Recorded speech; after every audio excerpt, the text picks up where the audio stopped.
I was looking through an old computer and I found this video. This is an antenna that we sold and installed back in 2010. It's a Vertex 8.1 meter.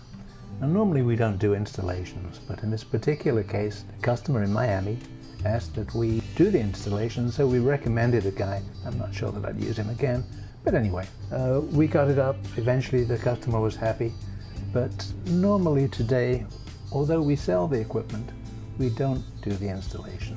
Here's some of the stages that we went through. As you can see, it was pretty well prepared to begin with. Pulled a crane and they dropped the reflector into place. Here you can see the final attachment of the reflector to the base. Now we're getting ready to install the feed. Again, we need the crane to lift it and put it in the center of the antenna. There it is, shown in place in the antenna.